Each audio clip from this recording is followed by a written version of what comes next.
Hello, I'm Isaac Hayes III, founder and CEO of Fanbase, and I'm here with a very important message. We are at a turning point in the Black community where we must have equity in the apps we use that scale to billions of dollars. But this time, we own the infrastructure, we own the culture, and we shape the future. And Fanbase is the future. Fanbase combines the free functionality of Instagram, TikTok, and YouTube into an all-in-one platform built for the evolution of social media and monetization. With over 1.4 million users, that's real proof that we are shifting the conversation of tech ownership and equity for creators. So right now, I want you to go to startengine.com/fanbase and invest today. The minimum to invest is $399. That gets you 60 shares of stock in Fanbase at $665 a share. This marks a turning point in Black ownership of social media. If we don't take this opportunity to own social media right now, we will always be customers to our own creations. And that can't go on. So once again, go to startengine.com/fanbase and invest today. We must own the platforms where our voices live, our stories matter, and where our culture drives the world. Thank you.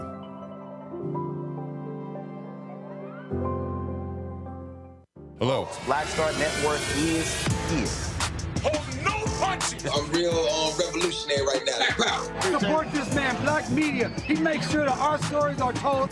Thank you for being the voice of Black America, Roland. Stay black. I love y'all. All momentum we have now, we have to keep this going. The video looks phenomenal. See, this difference between Black Star Network and Black-owned media and something like CNN. You can't be Black-owned media and be scared. It's time to be smart.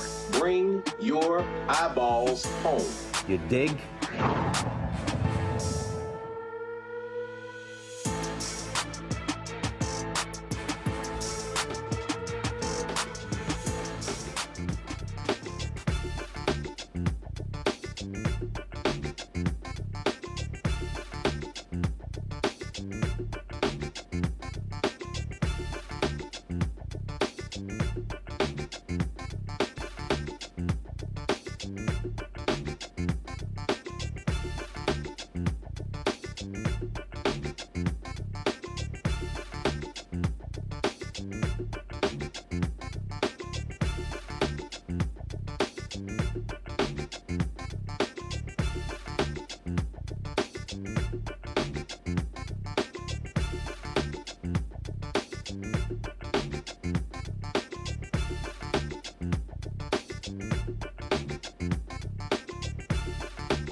Folks, today is Monday, November 3rd, 2025. Coming up on Roland Martin Unfiltered, streaming live on the Black Star Network. We're here at New Light Baptist Church in Virginia Beach, Virginia. This is election eve. Huge elections taking place tomorrow here in Virginia, but also all across the country. Tonight, we'll be chatting with a number of candidates, also hearing from pastors and other activists about how critically important this election is.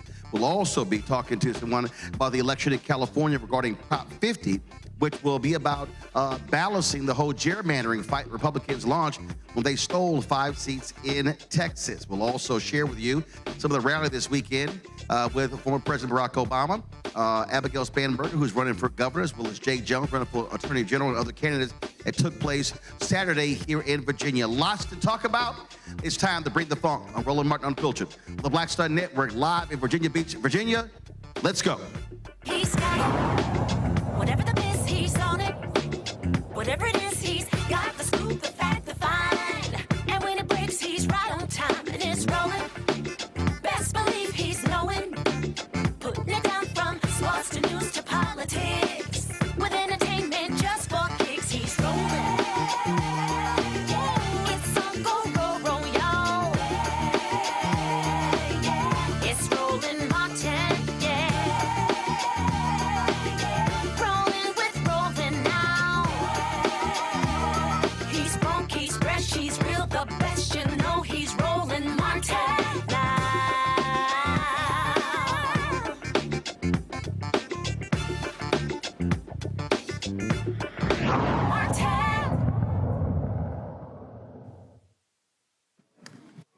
folks, we're here at New Light Baptist Church in Virginia Beach, Virginia. This, of course, is a crucial election taking place in this state, but also a lot of races happening all across the country. Tonight, we'll be chatting with candidates who are running for office, also talking with folks who have been really out here working the ground to try to get as many people out as possible. What is at stake here in Virginia? Democrats control the Virginia Senate. They're trying to maintain control of the Virginia House. If so, Don Scott remains as the first black speaker of the House of Virginia. And if they win the governor's mansion with Abigail Spanberger running against Lieutenant Governor Winsome Sears, they will then have the trifecta. Of course, there are more Republican states in the country where they control both chambers of the legislature plus the governor's mansion.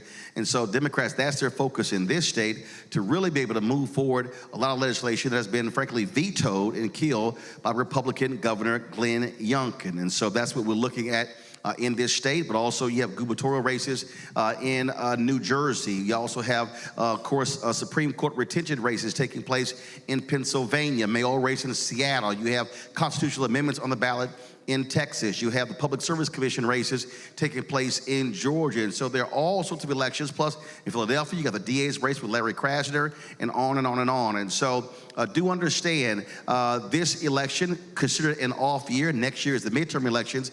Does not get as much attention, but these races are just as important. Also, keep in mind, you've got a mayoral race happening in Detroit as well. And so lots of things that are going. We'll be covering a lot of that. Plus the Prop 50 referendum is going to the ballot in California. We're going to have a guest talking about that as well. But first off, I want to talk about what's happening here in Virginia. We'll start off with our panel here. We've got three folks of the cloth joining us right now. We have, first of all, we have Pastor Veronica Coleman. How you doing?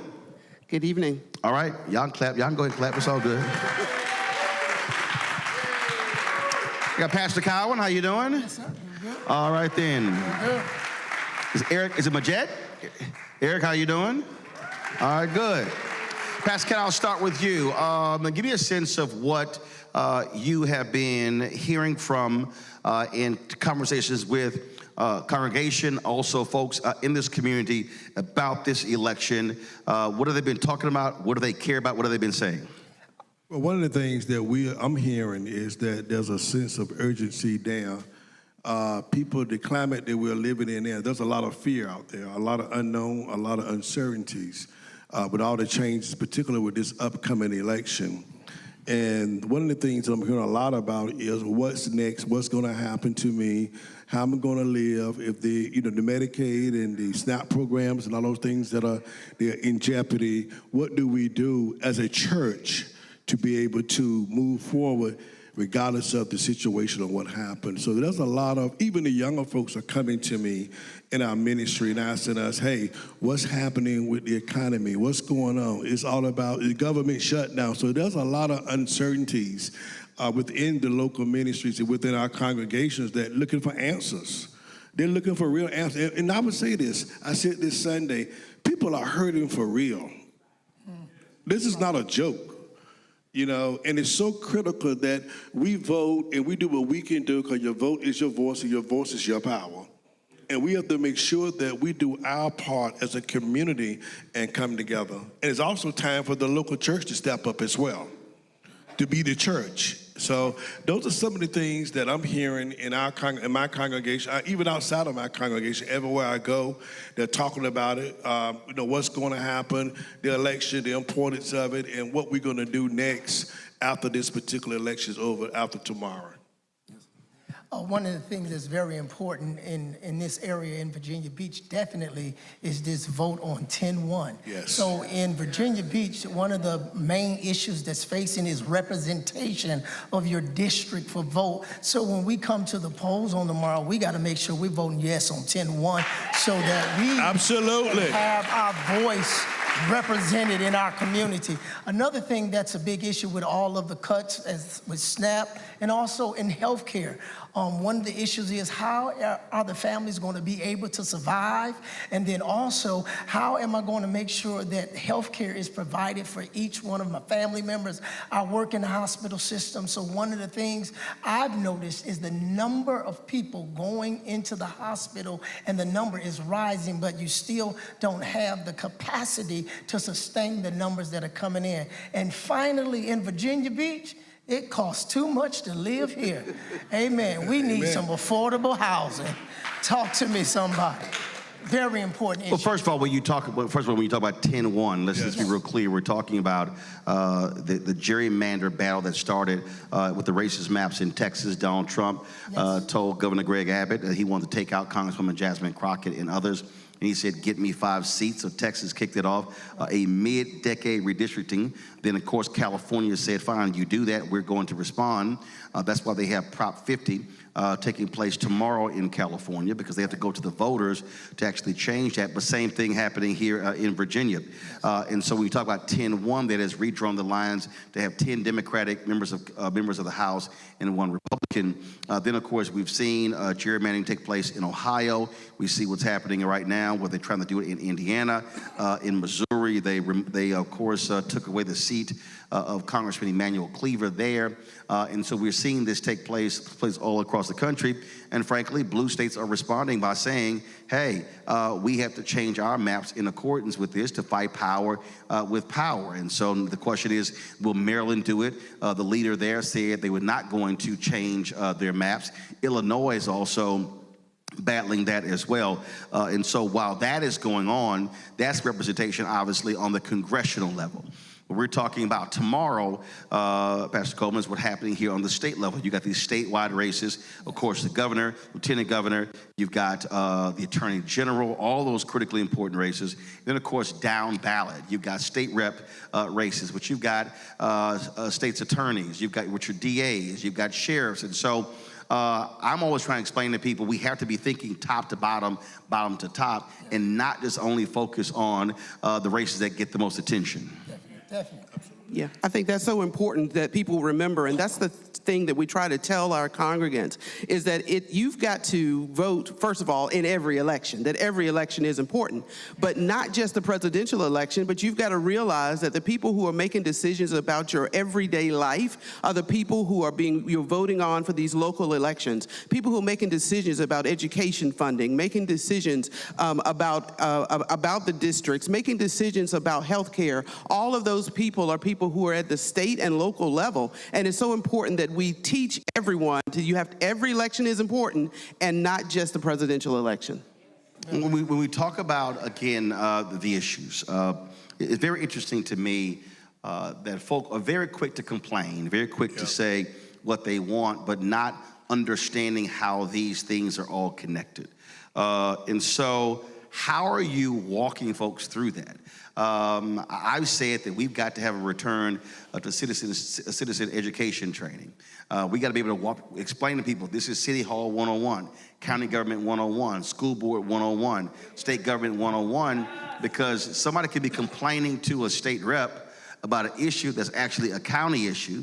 You could be complaining to a county official about what's a city issue, and complaining to a member of Congress is about a school district issue. And so do you see that happening? Is that education happening here in Virginia Beach? And if not, should that be happening even once the election is over, so people know that? Because tomorrow, well, I always say tomorrow is the end of one process, the beginning of another. Election is over tomorrow. Then on Wednesday, it's okay, now making sure the folk do what they said they were going to do, whether our person wins or loses. I want to step in with one quick and kind of say something here. Thank you, sir. Is that the Virginia Beach NAACP, you probably know, we did quite a few town hall meetings to educate people about the 10-1 system and why it was important. A lot of folks don't even know what's really happening in Virginia Beach when they're trying to take us backwards and not move forward. But we refuse to go backwards. You know, the 10-1 system gave us the most diverse city council in the history of the city of Virginia Beach. And the good old boys with the money and all the other stuff and the businesses is trying to hold on to something. Even after the community, they did a survey that they paid for, and the survey came back that most of the people wanted the 10-1 system, and you didn't even believe the own survey that you paid for. What about the voices of the people? They said we want 10-1 with this, and we've been fighting that for I don't know how long. But one of the things that that's happening, that I'm seeing happening there, even with my own kids, I've been educating them. They're 30 and 31 years old. Why is it important about the 10-1? What's happening with 10-1? Why is it important, to vote? A lot of the young folks are saying, "Hey, my vote don't count," but their voice is powerful, and they don't even know that. So we have to continue to educate them about the power of voting and why we are doing what we're doing. I tell people all the time, if you don't vote, don't complain. That's right. And Roland, I would like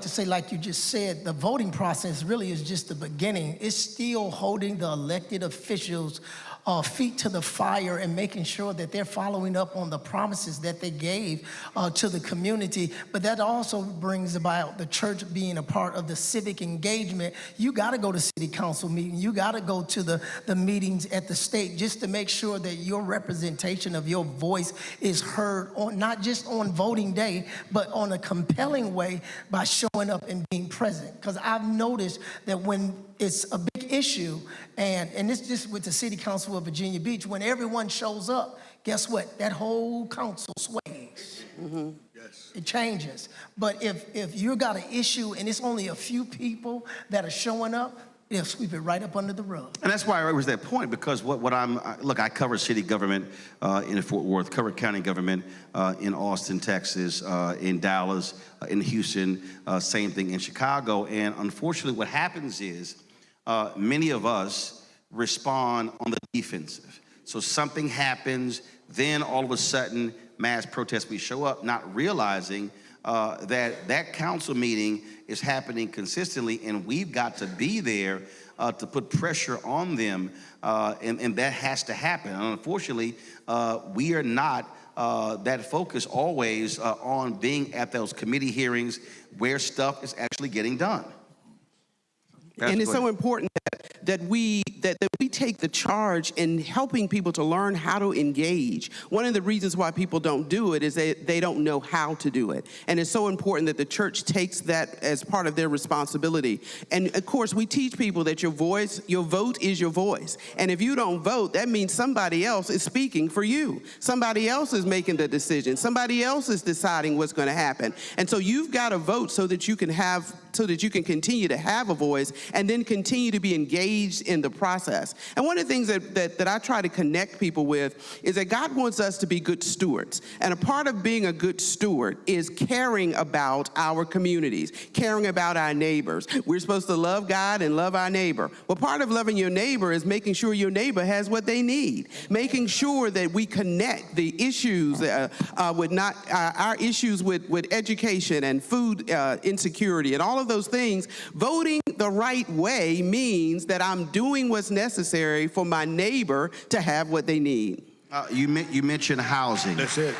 Pastor, you mentioned housing earlier, and affordability is a major issue. Yes. And again, elected folk play a role in that, especially when you talk about giving tax breaks to developers and folks along those lines. Yes. And so how do you see rallying people to really push elected officials on the issue of affordability here in Virginia Beach? I think one of the big issues is making sure that people understand what that issue of affordability really is. 30% of everyone's income, those that live in Virginia Beach, and that's from ages 18 up to at least 60, they're spending 30% of their income on rent, on mortgage. So 70% is what they're trying to live off of, and some can't make it off of that because of all the rising prices. So when we talk about elected officials being on board, making sure that the tax credits are given to the community that needs it. Because one of the major issues is the tax credits are there, but they never end up in our community. So the key is making sure that we use the land that we have for affordable housing and making sure you have a partnership with government and with the community and with the developer and making sure it's a win-win and not just we come, we build, and we take the money out of your community. So that's one of the major keys that I think is very important. And it's been a big hot button issue for me since I've been here in Virginia Beach because you can see the issue of people not being able to find affordable living. Some people go to the hospital just to get a room to stay for the night. Just to stay for the night. Go ahead. I want to just say something. I'm in the real estate business as well, and I do real estate all over Hampton Roads and beyond. And when it comes to Virginia Beach, I mean, the housing prices are so different, so much higher than most of the other communities like Suffolk and Portsmouth and some of the other areas. And what we found is this, is that we have to educate our potential homeowners, right? Give them resources, give them education of what they really can afford. Because everybody want to live at the beach, but the beach costs. Real talk. I had to tell one young lady, she was doing well, she was making great money. I said, but you ain't got beach money. But we can get you to beach money, right? And get you a place that's just as nice, but you won't be able to be at the ocean front. So it's so important now that we not just only educate people about home ownership, and Virginia Beach definitely need more affordable housing. And I know what's really happening behind the scenes, because we edit every single day on the real estate side of this, is that what's happening now is that it's so important that you have the landowner, the investor, the developer, and the builder, all of them need to come together so that we can start building more housing in the city of Virginia Beach where people can afford to live in this particular city. And I think some of it is intentional. They don't want certain people. Oh, absolutely. Yeah. That's right. Come on, let's get real now. You said it was real talk. And if I can they don't want certain people in certain communities. Yeah. And I want to speak to that, what you just said. The 2040 comprehensive study for Virginia Beach is in place right now. And sitting at that table, that's exactly what was said.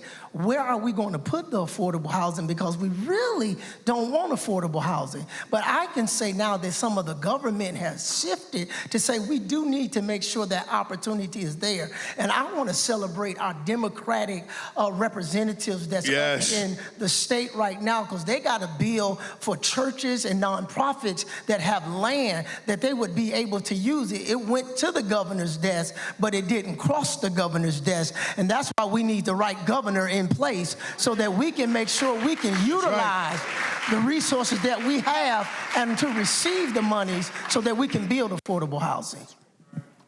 You want to weigh in on that, Pastor? No, I'm good. They covered it. They covered it. All right, then. Well, we surely appreciate y'all weighing in. What I want to do is over the weekend on Saturday, of course, there was a huge rally that took place in the state with all the statewide office holders and former President Barack Obama. Jay Jones, who is running for Attorney General, who has been catching a lot of heat over text messages. Some say you got some Democrats who are abandoning him. Well, he actually spoke at the rally and made his case as to why he should be elected the next Attorney General of Virginia. This is what he had to say. You know, we've been all over this Commonwealth in this campaign, but it always feels good to be at home. Norfolk and Hampton Roads has always been and will always be my home, and I love each and every one of you. My grandparents and parents started here, fighting for civil rights, believing in a brighter future for themselves, their parents, and their grandchildren. And it's something that I believe in too. It's what motivated me to serve as an Assistant Attorney General, what motivated me to run for the House of Delegates to represent this community in 2017, to fight back against the attacks of Donald Trump.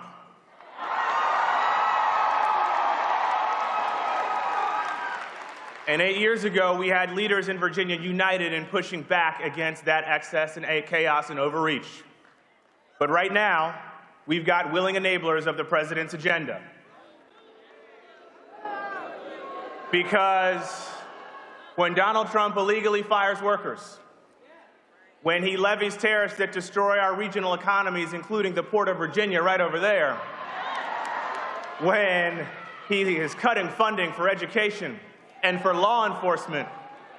Other states have sued to protect their values and their interests. And instead, Jason Miyares lets him do whatever he wants.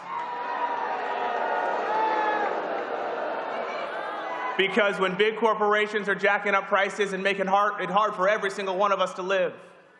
Because when an abortion ban that Jason Miyares and Glenn Youngkin pushed, that we stopped, by the way,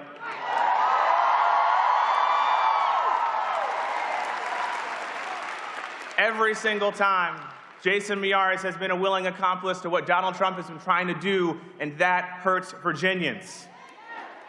Over 50 times, Jason Miyares has had the chance to sue the president this year to protect Virginia, and he's not stepped up.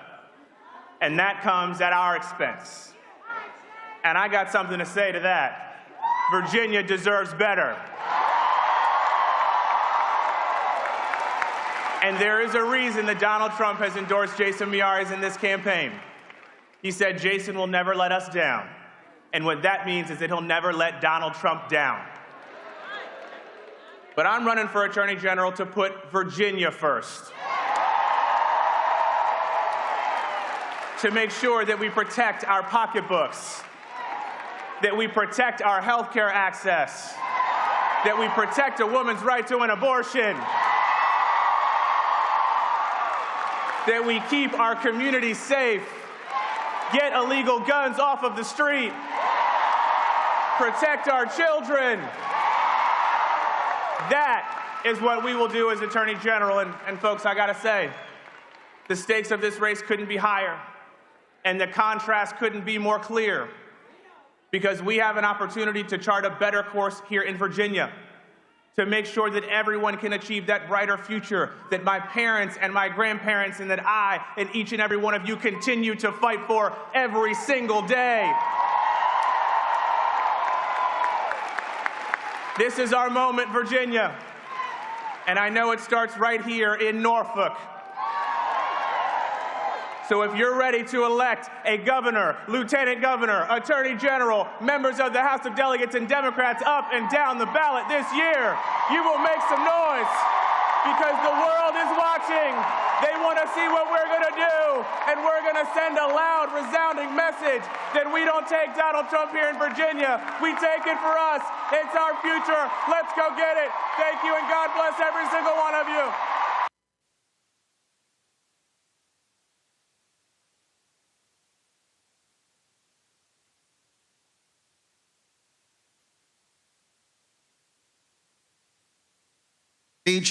On election eve in the state. We'll be right back.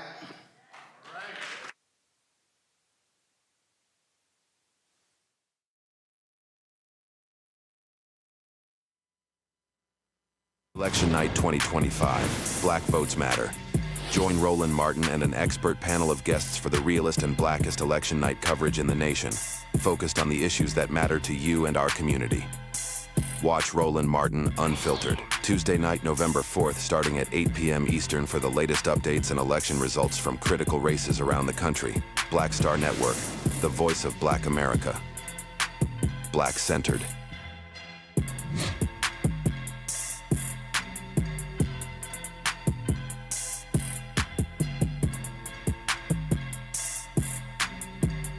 Josh Cole became a pastor and delegate to serve his community. That's why Josh is fighting to lower costs for families hurting from inflation and make sure we can all afford quality health care. But Sean Steinway has embraced his MAGA backers who support Trump's mass firing of federal workers and the MAGA plan to ban abortion with no exceptions. We deserve better than Sean Steinway. I'm Josh Cole, candidate for delegate, and I sponsored this ad. I'm Russell L. Honoré, Lieutenant General, United States Army, retired, and you're watching Roland Martin Unfiltered.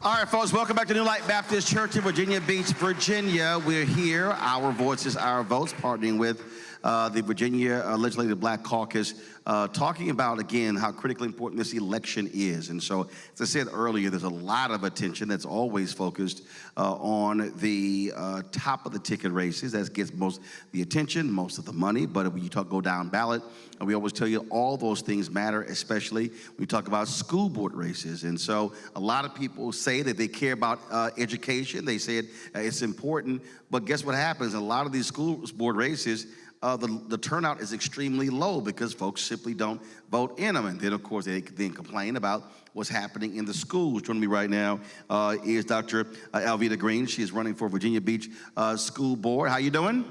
Good evening, and I am already an elected official to the Virginia Beach School Board. But you're still running. Was my year, always running. So I made the point there in terms of how often people just overlook school boards, but then we complain about what's happening with education. And so give folks a sense of what you've accomplished on the board and why you should be elected to go back. Well, as everyone knows that public education is very much under attack. One of the most important roles of a school board is policy making. And I have experienced this last year here in Virginia Beach, major changes to our policies that will have significant impact on our students. Unfortunately, we are, with some of our board members, mirroring what's happening at the national level. Back in the spring, there was a vote to remove diversity, equity, and inclusion from Virginia Beach Public Schools. I voted to keep diversity, equity, and inclusion because it's very important that we maintain programs that support all of our students, especially our marginalized groups of students. So if people don't believe that it is important to vote in all elections, look at what your local school boards are dealing with during this difficult time. Well, we saw this after the 2020 election where you had a number of Monster Liberty folks who ran all across the country, especially in the South. And what did? They took over school boards. They started firing black superintendents and others, started banning books, changing curriculum. And then people said, oh my God, why is this happening? Well, because a lot of those places where you had majority African Americans, they did not vote the way they should have voted. And that's how folk were able to take those boards over. And that is absolutely correct. And I think if our communities truly understand the important role of school boards, education is knowledge. And one of the things that we are seeing everywhere throughout the United States and here in the Commonwealth as well, people are trying to block knowledge. And when you start removing programs such as that support students, funding is very important. Look what's happening now at the Department of Education. They have dissolved several offices to the point that at the local level, we're very much concerned about funding. So I say all of that to say that it is extremely important that we work very closely with our state delegates as well as our top of the ticket candidates to ensure that they all are pro-public education because they will help save the funding. They will ensure that our constituents and our students have what they need to be academically successful regardless of who you are. It's not about what you have, but we are trying to make sure that every student is an independent citizen and can take care of him or herself. And they will not have to rely on programs that we are now seeing being eroded away because someone has decided that those funds need to be diverted to other causes that will not benefit our students in public education. But it's also not just education, it also comes down to money. How large is the Virginia Beach School Board budget? Our budget is extremely large. And we have a good tax base that helps us fund a great education. I'm going to be biased and say we are a premier school division with top ratings, with many things, but we are feeling the pain as well from Washington, D.C. And so even the school divisions that have a budget where we have a good tax base for funding our public education, we're going to have some tough decisions to make as we start our new budget process in January. See, the reason I raised the budget question, again, we don't think about this here, but when you talk about school boards, you talk about contracts.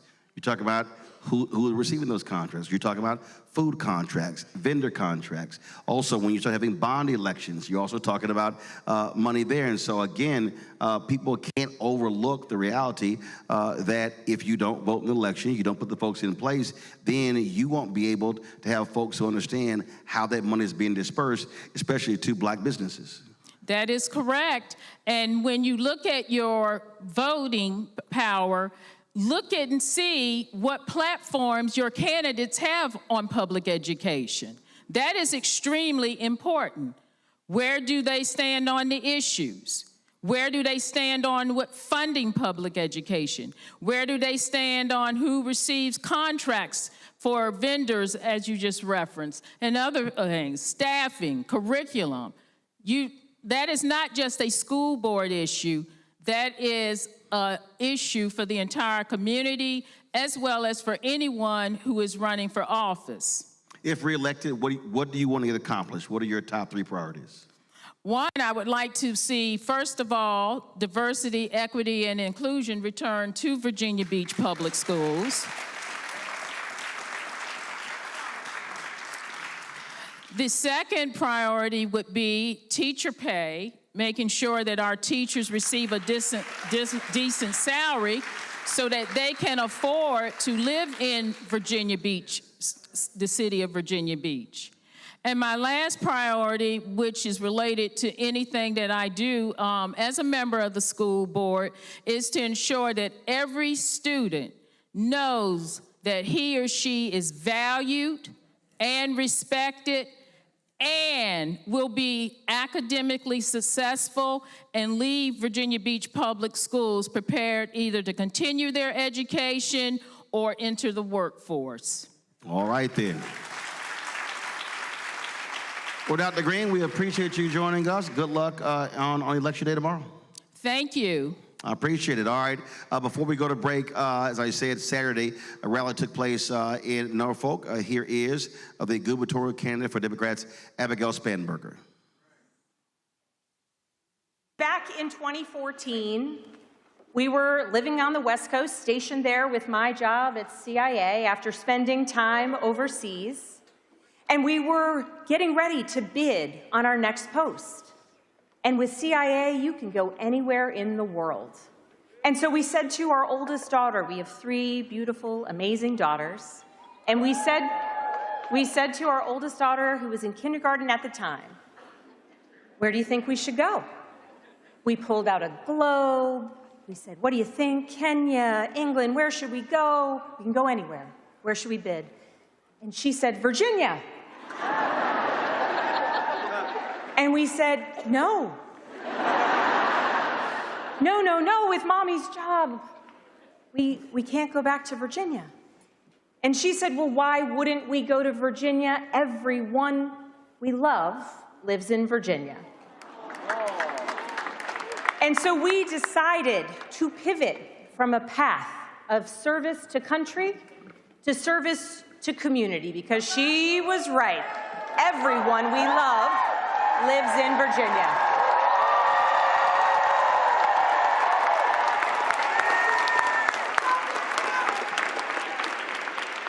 And now there are so many more people we love across Virginia.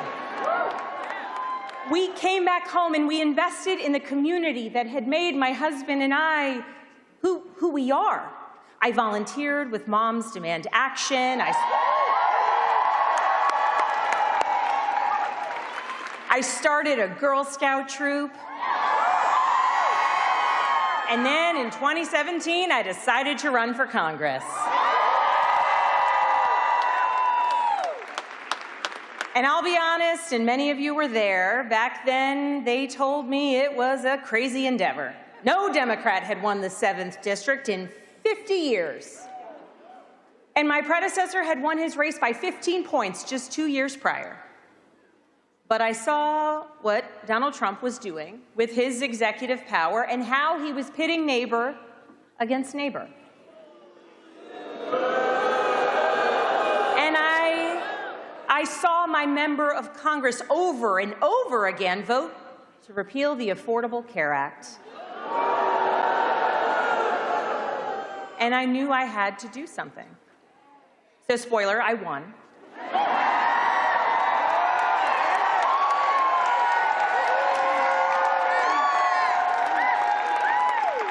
And then I won again. And then again. And while I was serving in Congress, I worked with anybody and everybody to deliver results for the people of my district. I worked to lower drug costs and the price of insulin, to combat the fentanyl crisis, to support our nation's veterans, and to finally get more than 50,000 Virginia public servants, retired teachers, firefighters, police officers, and federal employees the Social Security benefits they had been denied. All right, folks, again, that was Abigail Spanberger, and just so we had her on the show, and just so folks know, we heard from her campaign. We never heard from Winsome Sears' campaign to come on the show, so just letting y'all know. Just letting y'all know. All right, gonna go to a break. We come back. Military voters are gonna be huge in the election. We'll talk about that next right here. Roland Martin Unfiltered on the Black Star Network live here in Virginia Beach, Virginia. Our vote, our voices. Back in a moment.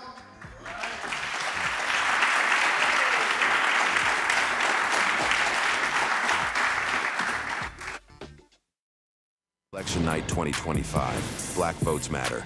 Join Roland Martin and an expert panel of guests for the realest and blackest election night coverage in the nation, focused on the issues that matter to you and our community.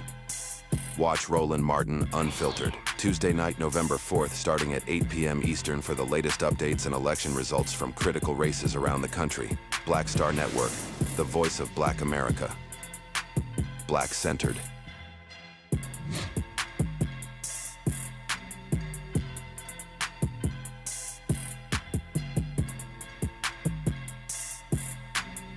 Nicole Cole knows the cornerstone of a successful life starts here. Virginia Public Schools gave Nicole an excellent education. They helped her become a small business owner, family financial planner, mother, and community leader. Now, after 4 years on the Spotsylvania School Board, Nicole is running for delegate to meet the needs of all students. As our delegate, Nicole will fully fund our schools, raise teacher salaries, and help graduating students stay in our communities. Nicole Cole for delegate. For us, for our future. In the military, I gave orders, and they went a lot further than they do around here. If there's one thing I've learned as a mom and foster parent of more kids than I can count, investing in their future isn't a choice. In Richmond, I'll fight for Stafford's fair share for our schools. Smaller class sizes, better teacher pay, and more vocational training. I'm Stacey Carroll, and I'll fight to get our kids' future in order. Said the quiet part out loud. Black votes are a threat, so they erased them. After the Supreme Court gutted the Voting Rights Act in 2013, Republican legislatures moved fast. New voter ID laws, polling place shutdowns, purges of black voters from the rolls. Trump's Justice Department didn't stop it, they joined in. In 2018, his DOJ backed Ohio's voter purge system, a scheme that disproportionately erased black voters. Their goal, erase black votes and political power. Yeah, that happened. These are the kinds of stories that we cover every day on Roland Martin Unfiltered. Subscribe on YouTube and download the Black Star Network app. Support fact-based independent journalism that centers African Americans and the issues that matter to our community.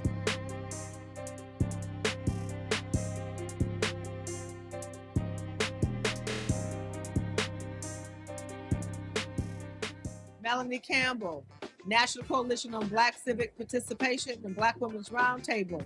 And we are watching Roland Martin Unfiltered all day, every day, 24/7. Spread the word.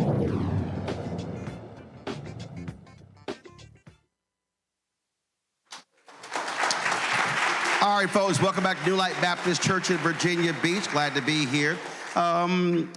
In this part of the state, military voters, huge block of voters, and so the issues that they care about often put at the forefront of many of these races. So let's talk about it with our panel here. On the far left over there, Sean Montero. He is the chair of the Democratic Party of Virginia Beach.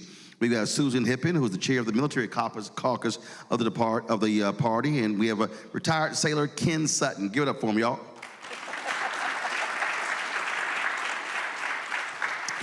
What have you been hearing from candidates? Are they addressing the issues that matter to veterans? What are you hearing? Yes, we are hearing it. One of the things that came up during the last session was that we've got a program in Virginia called VSM DEP, and that allows students going to college of 100% disabled or surviving children to go to school and not have to pay tuition. Well, what happened was the governor said, oh yeah, we want that program, but he didn't fund it.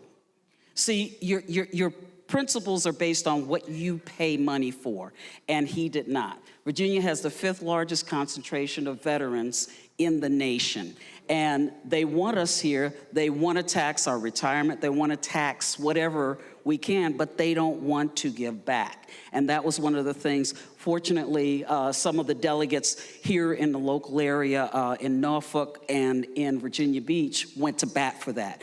And they got funding for it, but not the funding that we need. Well, that sucks to say you want it, that you don't fund it. That's always awful.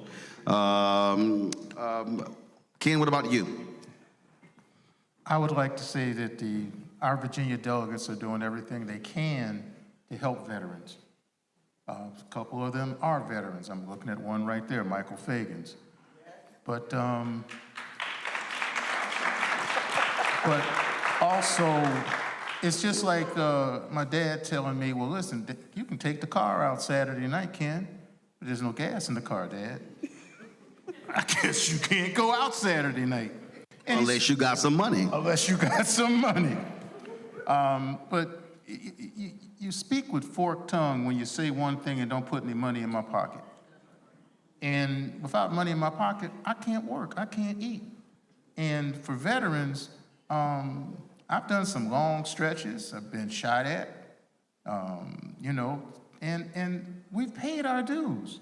So how about treating us with a little bit more respect? That's all I ask, is a little more respect. And and even though this is a state elections right now, I want the VA, the Veterans Administration, not Virginia. I want the Veterans Administration to step up their game so I don't have to wait 5, 6, 7, 8 weeks to get an appointment. Oh, that's not gonna... Well, Trump done screwed that up, so that ain't... We won't even, okay. No, but that's the issue. I mean, they've decimated the Department of Veteran Affairs. They've laid off thousands of people, and they want to fire more folks. Well, the biggest thing about that is... But he loves the military. Yeah, right. My thing is about the current president is that he does not do anything he says he's going to do. He lies about what he does do. He lie about lies. I'm sorry. He will lie about a lie. He will. The one thing that we know about the current administration is that they go ahead and attack their weakest citizens. The military, the retirees, people who can't really fight back. But when it comes to taking on the people of moneyed interests, oh, they're in bed with them. Give us that money. Send that money to the Veterans Administration. Send it to the schools, please. Well, you gotta give him a gift of a gold crown for that to happen. No.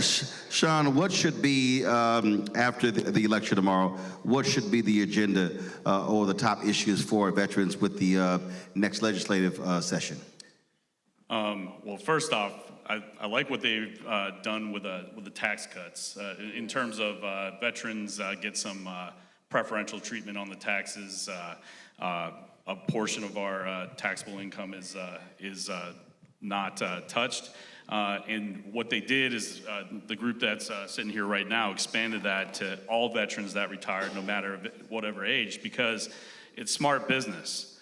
Think about this. We have young people who are getting out in their early to mid 40s that have plenty of working life behind them. They have children that and wives or husbands and spouses and whatnot that can go ahead and contribute to this economy, and they're keeping the flood of people running out of here. The other thing I'd like to just very quickly mention is we have at least one member of a task force dealing with the federal workforce, Michael Fagans, and the onslaught that's been going on with Trump and his Doge team, and making sure, because remember, about 30% of that federal workforce is veterans like me.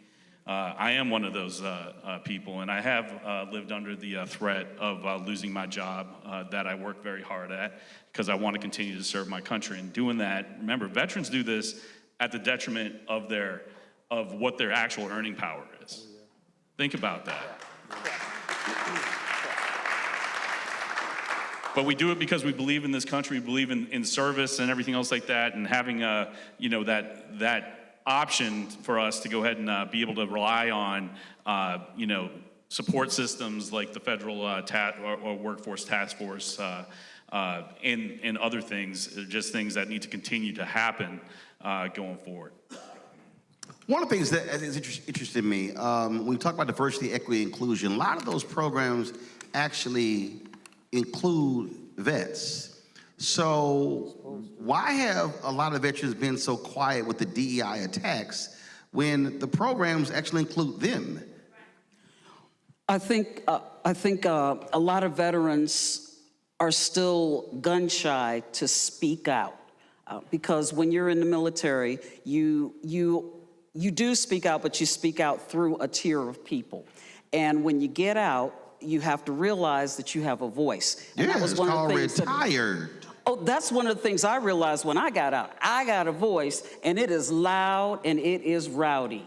And I am not afraid to tell someone when they're not doing what they're supposed to do. Fortunately, we've got delegates. Michael Fagans has been mentioned, Alex Askew, Phil Hernandez in Norfolk, all of them. We've got Sia Price here, who is making sure that our districts are set up correctly, so that when kids go to school, they've got what they need. And that's a big thing that folks don't understand. But yes, we do need to speak up. We need to understand, by the way, the Republican Party needs to understand they don't own veterans. They do not own us. No church owns us, no party owns us, okay? Veterans are a multifaceted group of people, and they need to understand that our needs are different, and that veterans also get food stamps. When I lived in California as an E6, I was on food stamps, okay? When folks now in Virginia Beach, I don't know how they afford on military pay to live in some of the places. They claim, oh, we're gonna do market rate when they do rents. They base it on E5 housing allowance. That is not good for the young sailors that are on the ship. For the people out there who ain't got no clue about the military, what is E5, E6? There's people out there going like, I don't know what she talking about. So, again, y'all can't be using military phrases for folk who don't know nothing about the military. So, what is E5? What is E6? I'm sorry, okay. E5, so the pay grades go Some of y'all was saying the same thing. Y'all like, Y'all were just agreeing, you know what she was talking about. The enlisted pay grades go from E1 to E9. I retired as an E9. The officer pay grades go from 01 to 09. 010. There you go. That's the officer in the group. Okay. And the pay, of course, increases. So the E is for enlisted? E is for enlisted. O for officer. Yes. O for officers. E is for everything, does everything. O is for don't know. we hang around. Okay, got it. All right. So an E5 is going to make approximately $1,700, $1,800 to pay for a place. But that's not just the rent. That they've got to have gas, lights, water, right, trash, utilities, the whole 9 yards. Okay. So that's the thing. And that's what we don't see in the local officials, which is why, like you said, the local officials have to be picked very, very carefully. So if that's the case, and you said that so when you said food stamps, that's SNAP benefits.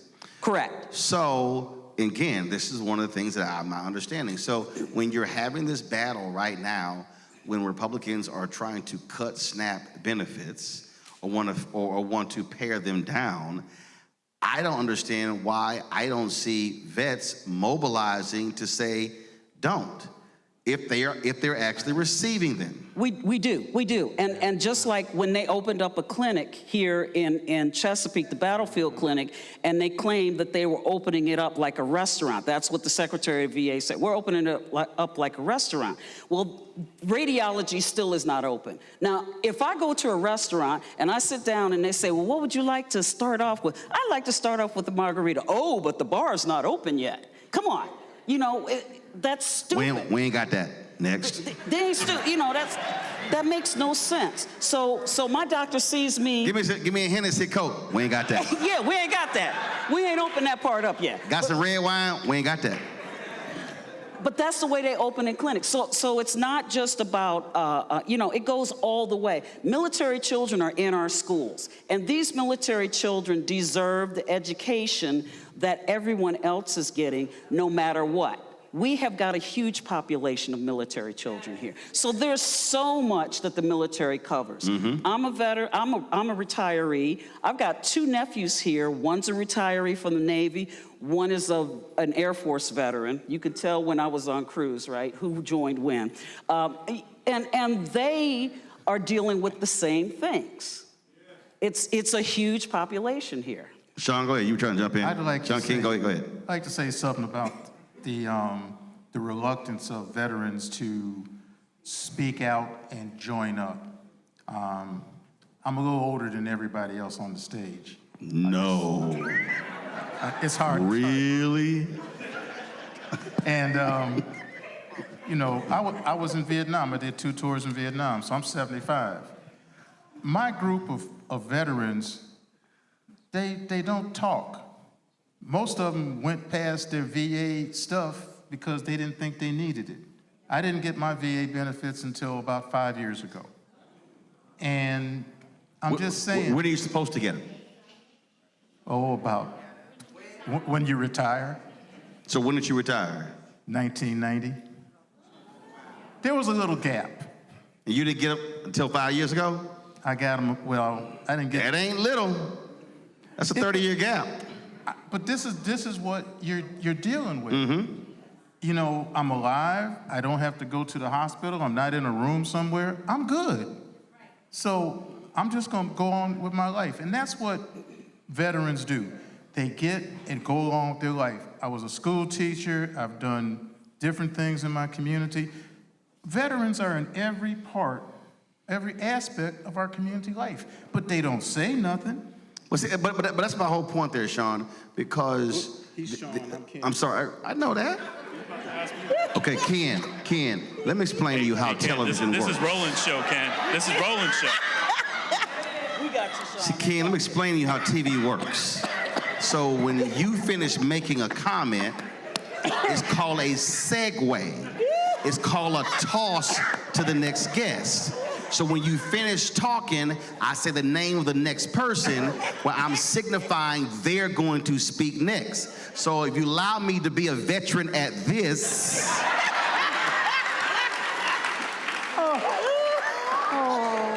which I've done since I was 14, and I'll be 57 in 2 weeks, so that means I kind of know what I'm doing, Ken. So let me toss to Sean. Thank you. You're welcome. Now, Sean. I think this is still the Roland Martin show, so we're going to go ahead and keep Right. it going. You don't see it right here, there on my shirt. Ken. All right. All right. The reason I raise that point is because the reality is in this country, supposedly, especially with these politicians, they hold, oh my God, veterans, our military, our veterans. They say all of that until it's actually time to fund stuff. And the public does the exact same thing. So the reality is veterans have cachet if it's used. And I just believe that if more veterans speak up and speak out of, against what is happening, people may be listening differently. And so more need to be speaking up when it comes to what is happening in this country. Go ahead, your thoughts. Yeah, so, I mean, if you think about it, to become, you know, somebody who is able to go ahead and raise arms against your enemies and do things that we as normal human beings are not necessarily used to, it requires some conditioning, right? So we do that through military training, we do that through our basic training and so on and so forth. And that's pounded into us year over year that you're part of that. So you now become part of a collective. Part of that collective is apolitical. And then you all probably seen it. There are some that feel empowered through what is they consider patriotism to speak out in ways because they think that they got there by themselves. They think they brought themselves up, you know, through the ranks by themselves and achieved whatever they achieved by themselves. When they don't realize that it was their mom and dad, it was a teacher, it was somebody who had been an unspoken mentor, you know, a village that brought them up there. It was then their NCOs and senior NCOs. So that's senior non-commissioned officers like Susan over here, or it could have been their commanders and so on and so forth. And I think some of that is a little bit of education, and it's a little bit of this myth of rugged American individualism, and realizing that one, yes, we went ahead and were conditioned to love our country so much that we're willing to go take up arms, that we're willing to go ahead and expose ourselves to dangerous things, but that, you know, much like a parent, much like a family member or someone who believes in tough love of your family, it's all right. It's all right to go and say that our union that is trying to become more perfect is not perfect right now. Right. And we're trying to go ahead and make it perfect. So Ken's right, Susan's right, that when you're done, man, like 25 years I went through it, man. And I was ready to go ahead and, you know, kind of chill out and be good, you know, just like live with my family and do the things. But, you know, when we see stuff that's going on right now with our federal government, when we see babies ripped out of their doggone beds by ICE and zip tied out there, when we go ahead and see a president of the United States talk about to 800 of the highest ranking officers in our military that certain cities are war zones and that they are and that they should be military training grounds, we need to stand the heck up. Oh, he just said last week he can see in the Navy. He literally said, I can do whatever I want. I think I heard that one before, and no, he can't. No, he can't. No, he cannot. You know, he just moved a battle group down. He's moving a battle group, a Navy battle group, down to South America. And it's like, you don't even know who these people are in these boats. You don't know if they are running drugs. You don't know if they're just out fishing for their family, and you're blowing them away. That's wrong. That's wrong. And no, he can't do that. He is not above the law, and he is breaking the law. Absolutely. No, absolutely. I'm just going to say, Roland, and to everyone out in the crowd and out in TV land, that, you know, right now we cannot become comfortable with this because right now we're frogs. We are frogs that are in that water, and that water's warm, and it's going to keep on warming up, right? Until we realize that it's a pot. Well, you know what? This frog's about to jump, and we all need to be jumping. All right, then. Well said. Let's thank our panel. We appreciate their thoughts, their perspective. Coming up next, can I go to break, Ken? Can I go to break? Yes, sir. All right, cool. Had to check with you first.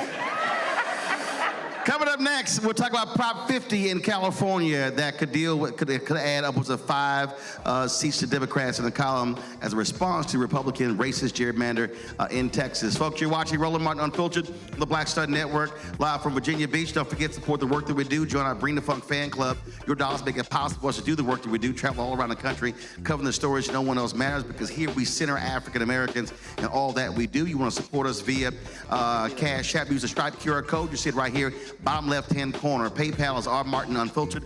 Venmo is RM Unfiltered. Zelle, Roland at RolandSMartin.com. Roland at RolandMartinUnfiltered.com. Check some money order. Make it payable to Roland Martin Unfiltered. P.O. Box 57196, Washington, D.C.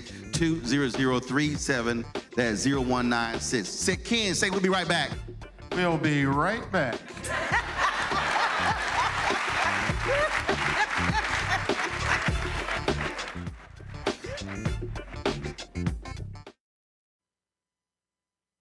Election night 2025. Black votes matter. Join Roland Martin and an expert panel of guests for the realest and blackest election night coverage in the nation, focused on the issues that matter to you and our community. Watch Roland Martin Unfiltered, Tuesday night, November 4th, starting at 8 p.m. Eastern for the latest updates and election results from critical races around the country. Black Star Network, the voice of Black America. Black-centered.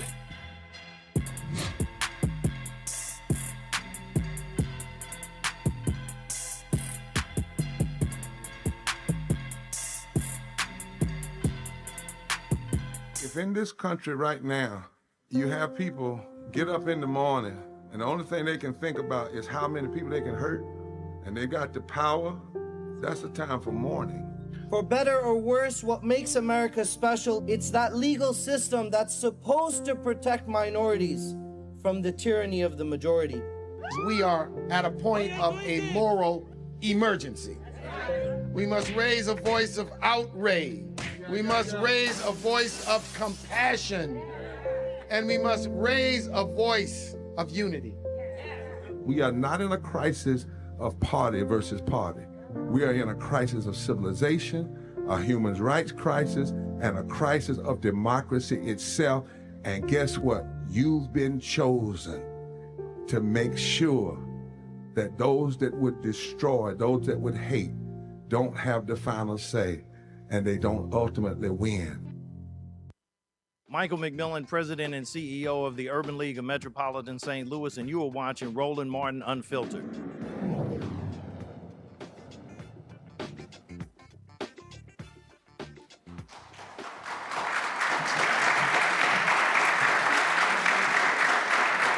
All right, folks, welcome back to Virginia Beach. We're talking about what's happening here in Virginia, but of course we also have what's happening in California. One of the elections, Prop 50, that will change the maps in California. That's a response to what took place in Texas, where Republicans there put forth a racist gerrymandered map that wiped out 5 Democratic seats, including getting rid of 2 black congressional seats. And so we're seeing that take place all across the country. And so when California Governor Gavin Newsom said he was going to respond, Republicans got all upset. It was real simple. If you didn't do what you did in Texas, you wouldn't see what you were doing in California. Assemblywoman Tina McKenna joins us right now. Tina, how you doing?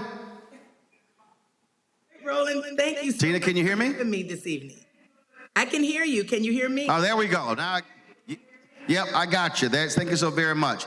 Again, as I said, what's happening in California is a direct result of the racist gerrymander that took place in Texas. If Texas doesn't do what they do, California doesn't do what they do. And so when I hear these Republicans in California complaining, it's amazing how quiet they were when they were making the move in Texas. Well, absolutely, they were quiet, and I love my governor because he just doesn't mess around. Once they passed those seats to draw those seats in Texas, we in California decided, okay, you have 5, we're gonna put 5 on it. We have enough Democrats to pick up 5 more seats. We still have to fight for them. And the state legislators, we voted, we did 3 votes we passed 3 bills to make sure we put this on the ballot. But we didn't just gerrymander and just take over. We went back to our voters and we asked them, can the legislators redraw the maps? And that's what's on the ballot tomorrow. And so right now, what is the current makeup of Democrats and Republicans in the California legislature? And after this, if it passes, what will it be? Right now, there's 9 Republican seats in California. And once we win Prop 50, and then after the 2026 election and we kick their asses, they'll only have 4. Folks, first of all, now we're here in the Church of Virginia Beach, but y'all calm down. I need y'all, first of all, y'all calm down. The word she used is in the Bible. Y'all need to calm down. Bishop William Barber said, as is repeated in the Bible. So don't act like it's not. Sorry. Some of y'all were cussing in the parking lot coming in. So don't be trying to act all holy all of a sudden now. And so what you have now, Tina, is an arms race. And so at the end of the day, it would be idiotic for Democrats, where they have the power, not to respond. And I think one of the issues that I've long said that Democrats do, which I think is screwed up, they play by a set of rules that the other side does not play by. Republicans are about power. They're going to wield power. They're going to maximize power. Democrats too often about what's fair and what's just and how can we all get along. And my whole deal is, forget that. You're going to have power. You use it when you got it. And so, you know, this is true. The Democrats, we come in, I'm in the 3rd year of office in the state assembly. We come in and we do try to be fair and just. And I grew up with politicians having decorum. Well, that's thrown out of the window now. Now I'm ready to fight. I will not bring a knife to a gunfight. And that's why here in California, we've decided we will redistrict those 5 seats. But we did go back to our voters because they would insist on that. But that we will redistrict these seats and we will fight Trump with everything that we have. And this is the way we do it in California, by voting yes on Prop 50 to make sure that we could pick up those 5 seats and come at them and snatch that power from them. Because right now they have the U.S. Congress and the U.S. Senate. They have the presidency and the Supreme Court. There's no guardrails on this dude. And we need to make sure that in 2026, we grab the Congress back and want to grab the U.S. Senate back as well, because we have to stop him from decimating our country. And look, there's a callous decision that we're waiting from the Supreme Court based upon the questions that they were asking on October 15th. They could very well say you can't use race in the creation of districts. That could wipe out minimum 12 Congressional Black Caucus seats. It could be as high as 19 or even 30. And so that ruling could decimate black elected officials, not just in Congress, but then you got to say that then comes all the way down to on the state level, county, city, school board level. And so that's what we're dealing with. We're dealing with a party that, as I keep saying, they want to defund Black America. They're attacking our economic infrastructure, education infrastructure, nonprofit infrastructure. They're going after our social justice, civil rights organizations. And they also are attacking the political infrastructure because they want to cripple Black America and destroy all the gains that have been achieved over the last 60 years. And this is important, and it's extremely important, and I thank you for raising this and keeping our community educated, because we as Black people, we have to wake up, Black people. They are trying to erase us. They want to erase our history. They want to erase the gains that we have made. They don't want us to have the jobs anymore. They're trying to get rid of us. And so we must stand up and fight. I need everybody out there in this audience to pay attention. Make sure that you're reading, that you're listening, and that you're not just listening to fake news as well, because they're also trying to fool us. Make sure that you cast your vote in these elections. It's very important for us to be represented. And they are going to try to redistrict us out of our seats. So we have to look at, as we come up to 2028 and we start to get ready for the census, fill your census out.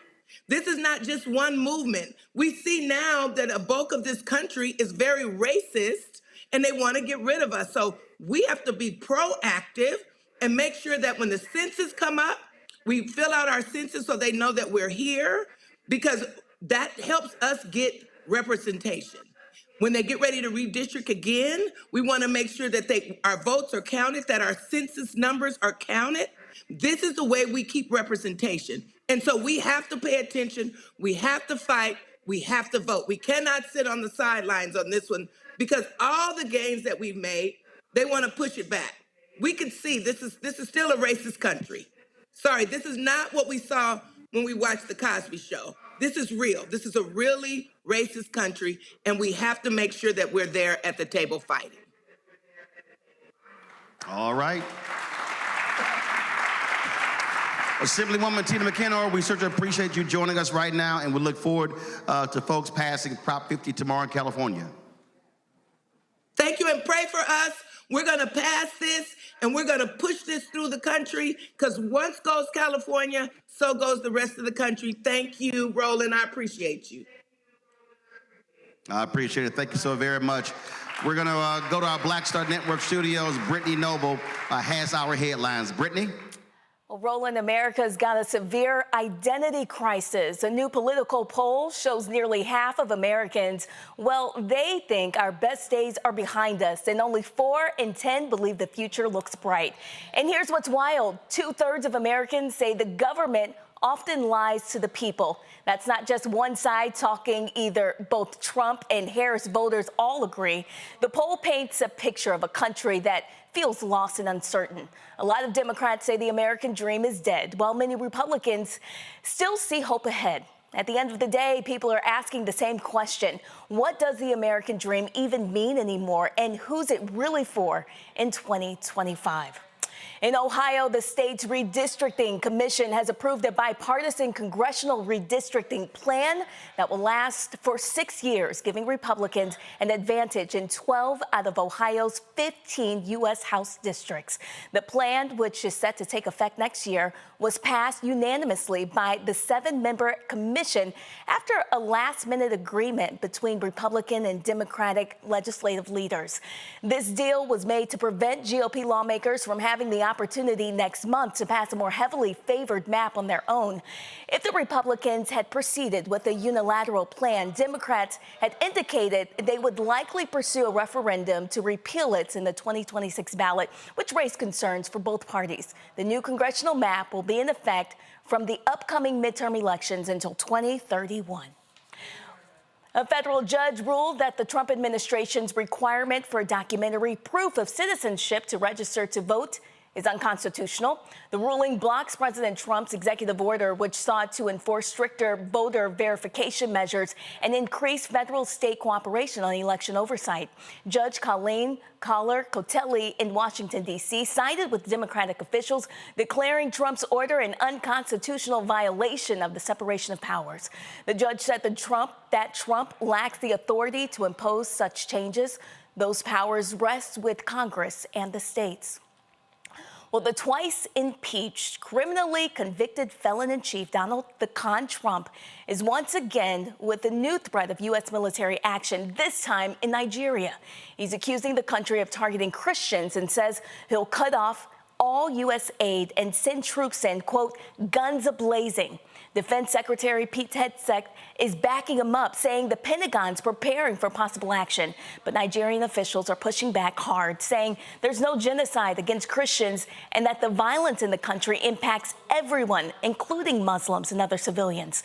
Well, experts say Trump's framing oversimplifies a complex crisis. Groups like Boko Haram have been terrorizing communities of faith for years.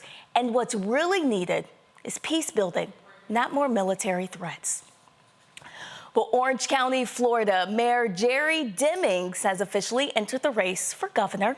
Demings, a former sheriff and police chief, is making history as he seeks to become Florida's first black governor. He joins a crowded field hoping to succeed term-limited Governor Ron DeSantis. Demings leads one of the last remaining Democratic strongholds in a state shifting to the Republican side with recent wins in Orange County. His campaign faces tough competition. For the Democrats, the front-runner for the nomination appears to be David Jolly, a former Republican member of Congress from 2014 to 2017. On the GOP side, Trump-endorsed U.S. Representative Byron Donalds is among the front-runners, along with former House Speaker Paul Renner. Demings was the first African-American to serve as Orlando's police chief in 1998 and later served as the first African-American sheriff of Orange County from 2008 until 2018. That year, he was elected the first African-American mayor of Orange County, and he won a second term back in 2022. Howard University has received one of the largest donations in its history. Philanthropist Mackenzie Scott is giving the school $80 million.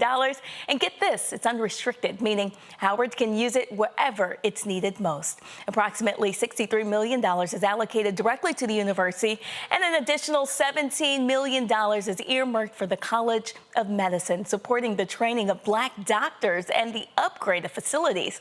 Well, this latest gift brings Scott's total support for Howard up to $132 million, funding everything from student aid and new infrastructure to keeping operations steady during the ongoing government shutdown.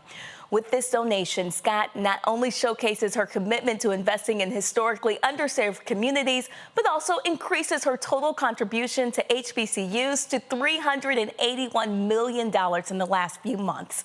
Since September 2025, Scott has given $70 million to the United Negro College Fund, $42 million to my alma mater, Alcorn State University, $63 million to Morgan State University, and $50 million to Virginia State University, $38 million to Alabama State University, and $38 million to Spelman College. We will have much more news after the break. Stay with us. You're watching Roland Martin Unfiltered.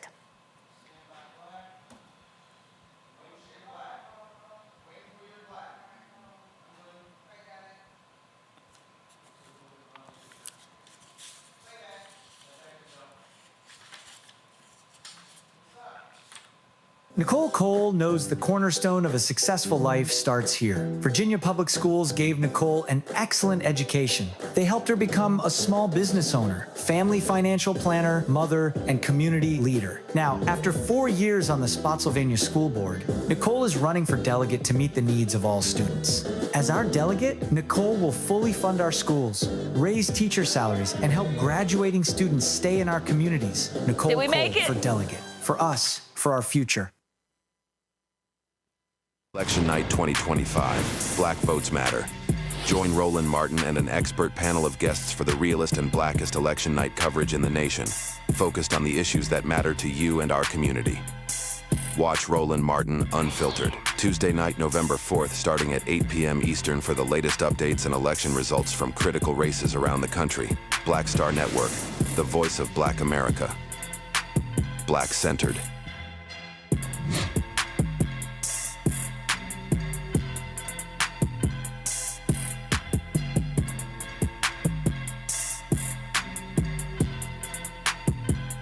This week on The Other Side of Change. Book bans, anti-intellectualism, and Trump's continued war on wisdom. This is a coordinated backlash to progress. At the end of the day, conservatives realized that they couldn't win a debate on facts. They started using our language against us, right? Remember when we were all woke and the woke movement and all that kind of stuff?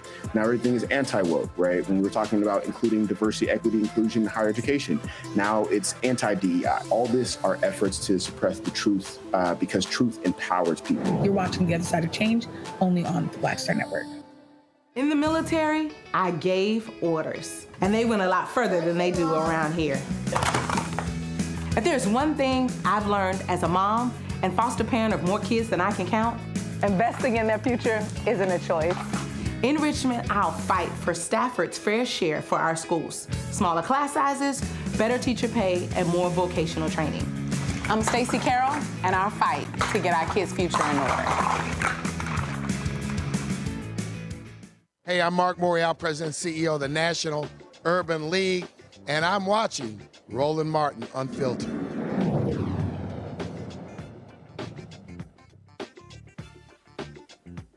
All right, folks, welcome back to New Light Baptist Church in Virginia Beach. Glad to be here. Just want to add a couple of things. You saw Brittany reading the story there regarding the donations made by billionaire philanthropist Mackenzie Scott. She also gave, we showed the graphic, she also gave $38 million. University of Maryland Eastern Shore, and a couple of hours ago, Clark Atlanta University announced that they have received $38 million from her as well. So her total donations to HBCUs has now exceeded $500 million. So Mackenzie, she invited to all the cookouts. I'm just saying. We'll even let her DJ. Just saying. All right, let's introduce our candidates for office. Put your hands together for Virgil Thornton, Mike Fagans, Sia Price, Alex Askew. All right, glad to have all of y'all here. And so let's talk about priorities. Priorities in terms of, well, first of all, before we do that, where are you running? So explain your where you're running. It's running in the 95th District for the Virginia House of Delegates, which is Virginia Beach and parts of Norfolk. I'm in the 85th District, which is where I was born and raised in Newport News, Virginia. Proudly representing and running again in House District 97, fully within Virginia Beach. Virgil Thornton, 86 House of Delegates, running for the, as part of Hampton, part of York County, and the entire city of Poquoson. All right. So let's talk about priorities. What are your priorities if you're elected for your district? Absolutely, and thank you for coming to Virginia Beach. We appreciate it. I knew you were here 2 years ago.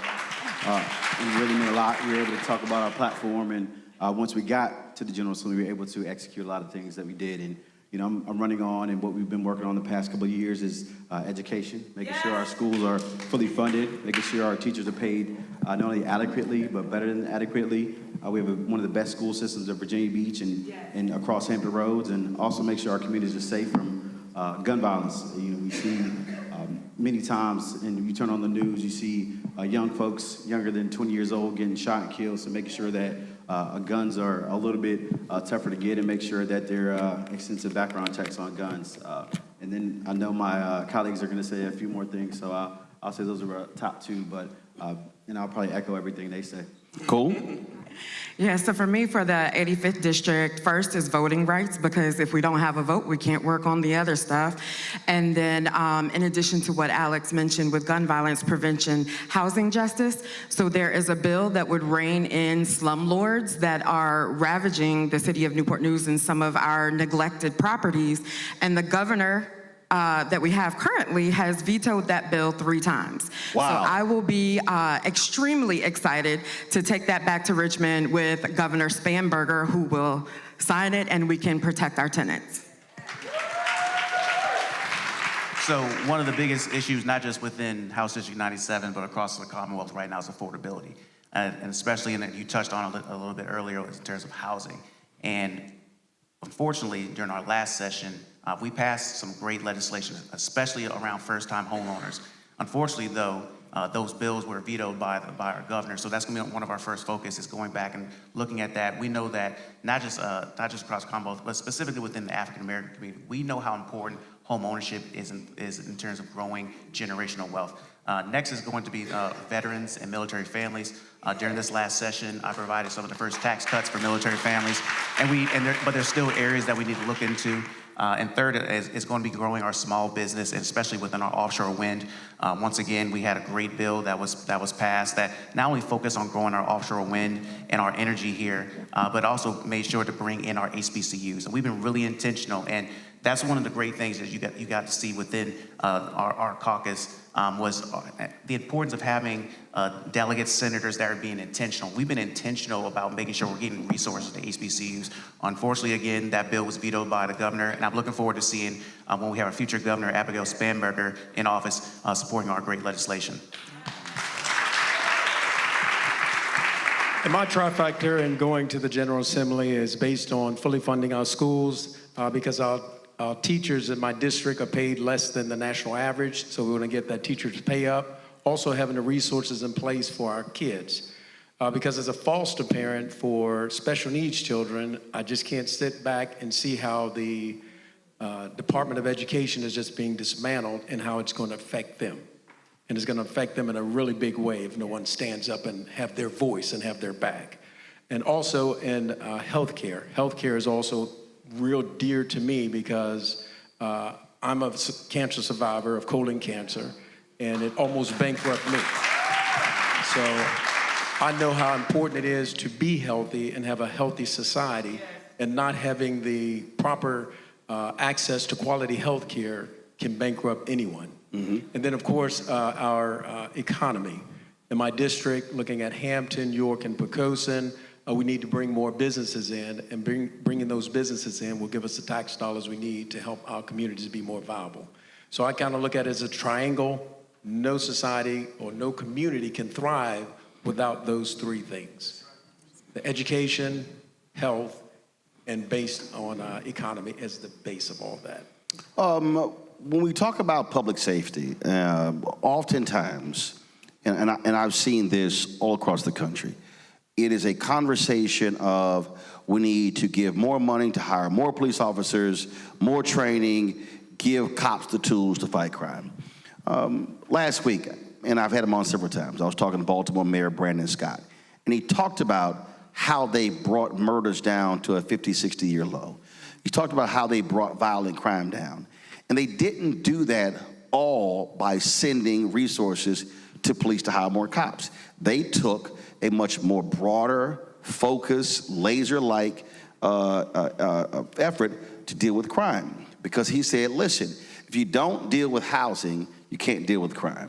If you don't deal with education, you can't deal with crime. If you don't deal with jobs, you can't deal with crime. If you don't deal with lack of food and nutrition, you can't deal with crime. And so how are you looking at, when you're talking about going to Richmond, how are you looking at this idea of public safety from a 360-degree view? Yeah, if I could go, I'll just, I've been in the House for 10 years, and I was there when the Democrats were in charge in 2020, and the first investment for Virginia into gun violence prevention was $5 million. But my dad was mayor at the time, and the program that was working in Newport News cost $2 million just for one city. So we were able to get the $5 million, but it did get ravaged when the Republicans took control, and they changed it from gun violence prevention to this, my words, sham of a program called Operation Ceasefire. And so you think it's about gun violence prevention, but they funded the current AG for more prosecutions, and then places like Powhatan County were able to take funding from that for their schools, and they don't even have a gun violence problem. So one of the important things about having the Democratic majority and also a large Black caucus that represents some of the areas that don't have to be convinced that our communities are worth saving, we have now gotten to historic levels of funding community organizations that are actually the boots on the ground that are changing the trajectories.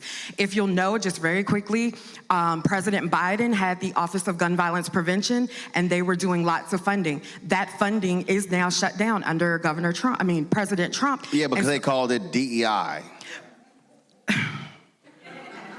So we need a governor who understands that we need a secretary of public safety and a secretary of education and a secretary of health that understand the worth and value of Black lives and that we are worth saving. And one of the important things that we've tried to do during this past session is I serve on the Public Safety Committee, and we had a great big initiative in terms of looking at how we're properly storing our guns within our homes and within our vehicles. And a lot of times the other side try to utilize Democrats as if like we're fully against firearms. I'm a responsible firearm owner. I grew up hunting here in Virginia. I served in the military for 20 years. I own firearms and responsibly. And for those that do that, it is a right and a privilege to be able to own one and to take care of it properly. But when you're talking to our police and when we're hearing from our our chiefs and our sheriffs, they're coming to us, telling us, saying that, hey, many of the crimes that are being committed right now are being committed by stolen firearms taken away from vehicles. And when we try to have legislation that goes forward with that, and it goes forward to the governor's desk, maybe due to the gun lobby lobbying them or not, we're not able to get that. So that's one of the things we're going to be looking at next year, is bringing back those ways to be able to help out our communities, because we know a lot of those firearms are being used in those type of incidents where if they were properly stored, those crimes could be reduced. That's why it's crazy to me when you have all across the country, you have police chiefs and sheriffs who are saying, I need you to do something about gun laws, and the Republican response is, oh, we're just going to make it a lot easier to have guns. I mean, they are going against law enforcement, and they claim to say they support law enforcement. That's just, to me, that's an oxymoron. They're too afraid of NRA and what grade they're going to get. Yeah, that's exactly what it is. So, I mean, it's just, to me, it's just crazy. Let's talk about affordability. That's been bandied about a lot. Housing, we talked about a little bit earlier. What other areas of affordability for everyday Virginians are you focusing on? I'll start on the end. Yep. You're the end. Affordability. Do you need Ken to tell you to go? I forget nothing, Ken. Go ahead. As far as repurposing some of the structures that we already have, that as far as looking at buildings and seeing what we can do as far as getting with the local city council and things of that nature to see how we can repurpose buildings that are already standing and make it more affordable housing versus having to tear down a building and then reconstruct one. Because again, when we're looking at the tariffs and how it's creating problems as far as building materials, it makes it more difficult. And that's one of the areas that I'd be looking into. For me, is looking at going to be specifically in terms of healthcare. We had some great healthcare bills last year around, I don't know if you had got a chance to hear about this, the Mom to Bus package that we had that was really focused on maternal care. Shouts out to our colleague, Delegate Candace Munda King, and the leadership that she had, Sia, so many others on this. And I'll be looking at bringing that back again next year. For my portion of that was the presumptive eligibility for pregnant women, seeing about how important it is to make sure that we're able to get the care that they need without having to have that red tape. So it's looking at removing those barriers of care, which is going to be able to help affordability for families that are women that are trying to grow their families. I represent a district that has 45% of our population deals with SNAP benefits or Medicaid, and 61,000 people, including children in Newport News, were at risk of losing their SNAP benefits. So I can't really get beyond thinking that our children need to be fed and that people need their health care with Medicaid. Unfortunately, we do not have a clear picture of what is going to be happening in Virginia, and so I'm going to be paying close attention to the information that we'll get so that we can make sure that we backfill any Medicaid cuts that we can, make really tough decisions, but we've got to start with feeding the children. And not only food, but prescription drug costs. We were the first, one of the first states in the South to put a cap on insulin in my first term. And I tried that with albuterol inhalers in my first term as well. Unfortunately, it didn't pass, but Christmas tree bills aren't enough, right? We can't just do this prescription drug or that prescription drug. We need to work with the prescription drug board to really look at a holistic approach to bringing down costs. I know it's not going to be easy, and a lot of lobbying groups and different outside groups are going to try to put a stop to that, but we got to do something, because folks shouldn't have to determine and make decisions whether to put food at the table or buy life-saving prescription drugs. Absolutely. We talked about, we were just talking about, obviously, those donations from Mackenzie Scott, but the reality is for state institutions, it's responsibility of the state to fund those schools. The Biden-Harris administration has sent out a letter that showed that upwards of $13 billion was withheld, I say stolen, from HBCUs, money that came from the federal government to the states for land-grant institutions. Virginia State was supposed to have received $277.5 million. and I get current investments.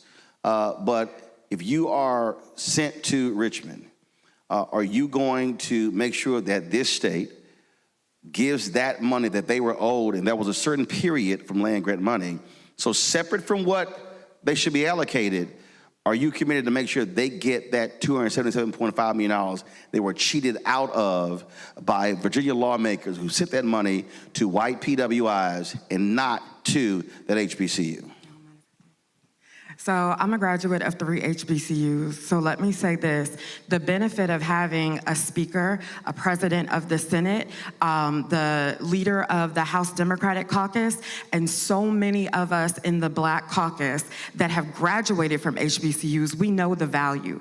What is unfortunate is all of the cuts that are coming from the federal level. We cannot sit here in good faith tell you what we promised to do, because we gotta keep people alive. And we do not, at the state level, have the funding to backfill all of the tragic cuts that are being made at that federal level. But I will say, shout out to my Congressman, Bobby Scott, who is the ranking member from the 3rd Congressional District, and he is fighting on that federal level. So do we want to? Absolutely, but I'm not gonna lie to you. We are going to be trying to keep people alive for the next 3.5 years, and then we can get back to trying to backfill. But let me be real clear. That money that should have gone to Virginia State went to other universities. Those universities built buildings, they put money into resources, and so that was money that came from the federal government, that came to Virginia, and Virginia purposely did not give that money to Virginia State. So I understand that point, but this state legislature owes that school for what they were cheated out of by the state of Virginia. I get it, I get it. Previous legislators, and Roland, I do want to make this point. Since we've had the majority again, and shout out to Chairman Luke Torian, who's the chair of appropriations, we've given historic funding to our HBCUs, public and private. I understand that. Follow me here. And no, I understand. Follow me here. I understand historic funding. I understand budget allocations. What I'm talking about was specifically that came from the federal government, because here's the piece. Tennessee State was cheated out of $500 billion.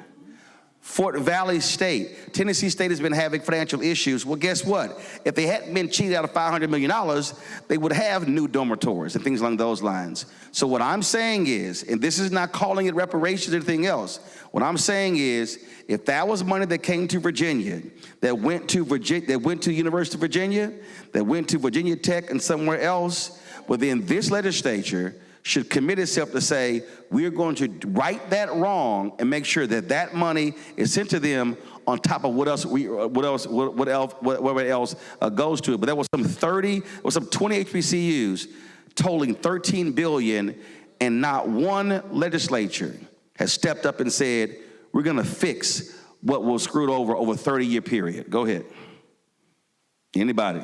I'm always fight for the money. No, but we will too. But this is the thing, yeah. and this is why elections are important, because we are running to be in the room. Where, be very clear, I am the 16th Black woman to ever sit in those seats in 400 years. So we are trying to fix things that have been wrong for 400 years, and I'm just not gonna have, I'm not gonna have the usual political stance of lying to your face.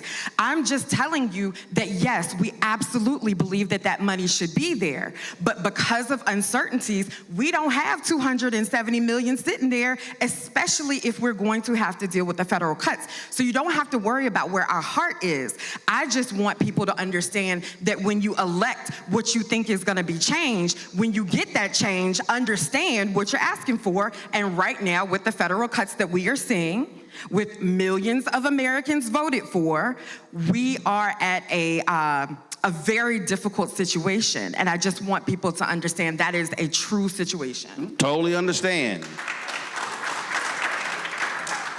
But in the words of Frank Lucas from American Gangster, I'm gonna get that money. And our responsibility is to put that pressure on, because Too often, and look, first of all, listen, I've covered multiple aspects of government. I understand that. But government also has a way of finding money for stuff that they deem important. And I'm not just talking to black legislators. I'm also talking to white legislators as well. Because what I don't want us to always be the ones who are having to wait. And again, I'm telling you right now, I went to Tennessee, and we were sitting there advocating for them. And the legislature was criticizing them for lack of facilities, knowing full well they owe them $500 million. And here's the deal. That was only the land grant part of the federal government. They still owed them another $250 million that came from the state. And I'm making this point because I also need, and I'm raising this and I'm pressing you on this, because the public also needs to understand that they cannot be silent. Part of this issue is that people tomorrow, when the polls close tomorrow, people are going to say, okay, election's over, there we go. No, tomorrow is the end of one process. Wednesday is the beginning of another. Wednesday is the day between November and swearing in January, where I need black folks in this city and then other cities and states to say, here's our agenda. So when the inauguration comes and there's the parties, everything else, it's like, all right, when y'all get down to business, we're going to be showing up on your door saying, hey, we want this to happen. And I think we have to be very clear in establishing, this city should be establishing, the folks in this audience should be saying, this is our agenda, our black agenda, what we want to come back. Because if you want to vote, it's called a return on investment. Go ahead. But I want to push back one more time. Go ahead. I want to hear everything you're saying. But like Jay-Z said, Frank Lucas is cool, but I ain't trying to snitch, but I will tell the truth, right? We have provided historic funding, and I want you, and I know you've been in Norfolk State, you've been in Virginia State, you've been to HBCUs around the Commonwealth, right? And they've had historic underfunding. It's been facilities, it's been everything.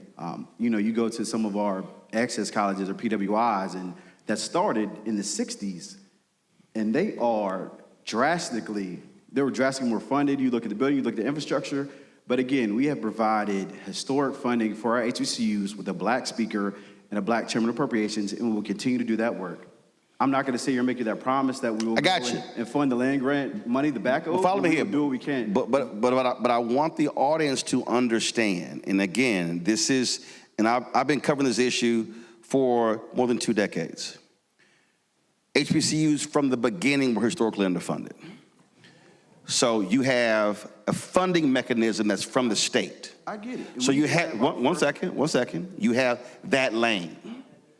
The other lane that you have are the land grant institutions where the money comes from the federal government. And so when that money came from the federal government to Virginia was like, great, it's going here. So the land grant school, the HBCU, was making do best they could while their money was going over there. So what I'm saying is, Virginia has 2 roles. It needs to fund what it's supposed to on the state level, but also pay up what came from the federal. Because, and I know you hear me. I need them to hear me, because that pressure has to be applied, because it's not just Virginia State. That then goes to neighborhoods. That then goes to infrastructure in schools. And so what we have to be doing as regular ordinary people is using our power after the election to, when you have appropriation meetings and when you have committee meetings, what I have been saying, I need our folks showing up saying, hey, you came to my church, you came to my neighborhood, now I need to see this thing happen, but not just you. It also means going to the other folks, the state senators, other reps, saying, we expect you to vote for this. Going to other Democrats, saying, we put you in charge. You now have power because of us. And all too often what happens is, when we put folks in, not just African Americans, when we put Democrats in, the ROI is not there. And what I'm looking for, I'm not looking for 30 cents on the dollar. I'm not looking for 60 cents on the dollar. I'm looking for 100 cents on the dollar.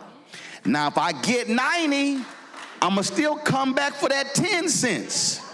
But that's why I'm pressing like this because I don't want us to be in the position of accepting less. I want to get everything that we owed. So if I could add. So y'all got some work to do as a community as well. Go ahead. So starting, and then other two. Starting the second Wednesday of January, Monday through Friday, we are at 201 North 9th Street in Richmond. We also, because of the speaker that we have Hod Speak. So in any of my committee meetings, any of the House committee meetings, you can be in the comfort of your home or the comfort of your office and do online testimony. You can also submit written public testimony and not even have to speak, but send it in through the website. That is hodspeak.house.virginia.gov. I want y'all to do all of that, but I want you to show up in person. Because again, I'm trying, listen, I covered city government, I covered county government, I've covered state government, I've covered federal government. I know for a fact, when people show up, their presence has a different effect in the room than being online. And when they gotta look out, and let's be clear, you alpha, you knew, right? You just became an alpha. And you an alpha. You Greek? I'm an AKA. You AKA? All right, you independent. Gotcha. That's fine. But I spoke to the National Panhellenic Council, gave the keynote speech on Friday. And what I said is, Divine Nine, Prince Hall Mason, Eastern Star, Links, all those groups, when they roll in and the whole bunch of brothers in black and gold walk in, every legislator should be going, who them people? They need to be feeling our intensity, our pressure, because all too often, we go to Richmond, or we go to Austin, or we go to other state capitals, and we only go operating in the defense saying something's about to get cut. I want us playing offense. And that's why I'm saying this. Y'all go ahead. Yeah. And so one of the important things we've talked about also is, Sia touched on this, is we're gonna have to make extremely difficult decisions next year. Extremely. And unfortunately, because one of the things that happened, not just here in Virginia, not just in Texas, but in California, but across the nation right now, are the cuts. I served on the emergency committee to deal with basically the DOJ actions in Virginia. And each month we travel, each time we traveled around this Commonwealth. We went from Norfolk to Richmond, to Southwest Virginia, Northern Virginia, and every single time we learned about how these cuts are not just hurting at the state level, but the local level. And there isn't a state in this nation that can deal with $500 million cuts in education, $1 billion cuts in Medicaid potentially, $500 million in transportation, and still provide the same type of results we've normally provide. So next year is going to be about sustaining and making sure, but as you pointed out as well, we need advocates to come and push on us. They should. If you have an issue, come and talk to us. That is the most important thing you can do, is come to our office. We know that all of us, we're gonna be in committees, we have staff. You come and talk with us in person is very important, because you're able to convey exactly what's going on with you. But we're gonna be making those decisions next year, and we need to make sure that advocates especially, and one final thing, just this year, and part of our legislation, I had a piece on that was gonna be able to provide some of the offshore wind towards an HBCU. It was basically free. We couldn't even get the governor to sign that. And so that is what we've been fighting on, at least for me, for the past 2 years. I know Sia's been fighting for it for longer, that when we get there next year, we have a lot of hard decisions to make, but we do have to make sure that we're going to be pushing forward with those areas that need to be. And again, I just want our people to understand, we are gonna have to push. If Spanberger wins, she gonna have to get pushed on some stuff. And so again, I just want us to understand that after tomorrow night, it's not, my person won. No, I need our folk ringing holy hell on our agenda, making it clear what the expectation are. And I'm all around the country. Jesse Jackson Jr., he was in Congress, said this, they were like, Congressman, you going on Roland's show? He's like, what are we talking about? They were like, oh, y'all friends. He's like, no, let me be real clear. Roland gonna kick my behind. He said, we might be friends, but he's still gonna kick my behind. My position's always been clear. I'm putting pressure on everybody because I have an expectation. Look, the Obama people still can't stand me because I said, look, we didn't sit here and do all that voting, carrying all that water just to get a couple of things. I said, I had an expectation for more. And guess what? If we didn't get everything we get, we still should be demanding more. I think for a lot of us, and I said this about Obama, a lot of us never left the inauguration parade. Everybody else left. We were just happy to see a first black family. We forgot he was the first, but he was the 44th. And a lot of us did not respond to him the way we should have as the 44th because we kept being fixated on the first. And so I appreciate our black elected officials and others. My thing always is I want maximum pressure to get maximum results, and you're supposed to get as much as you can while you can, because it ain't no guarantee Senator Lucas is going to be over the money in the Senate. No guarantee how long Don Scott's going to be Speaker of the House. So you get as much as you can while you can.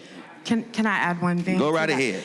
And I appreciate the fact that you highlighted Jay Jones, because one of the things that we know is that the states with Democratic attorneys general, they have been able to sue and win some of their money back. Massachusetts, Illinois, Nevada, Minnesota. Yep, absolutely. So when Virginia was missing because our current AG, Jason Miyares, is too busy at Trump rallies, we are leaving that money on the table. Yep. And so I wanted, like, everybody got to tap in. And so I am asking that everyone understand that Jay Jones is the one that will fight for our money. Let me get final thoughts. Make your final argument. Yes, as far as the rainy day fund, of course, it can only go so far. But I also feel that, yes, we do need to be held accountable, because when we're held accountable, we perform better. Everyone does. That's why we have coaches. And the community need to hold us accountable, but also the community needs to be involved, because the community, the votes are what put us in power, but the votes are what can take people out of power. Mm-hmm. And the power is in the hands of the people. So when we work together, we can put that pressure on those who can make the decision and where those funds are being channeled.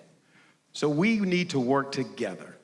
And I believe in community and the strength of community. It was Dr. Martin Luther King Jr. who said, no man or woman is an island unto himself or herself, but a part of the whole. That means we all work together for the good of all of us.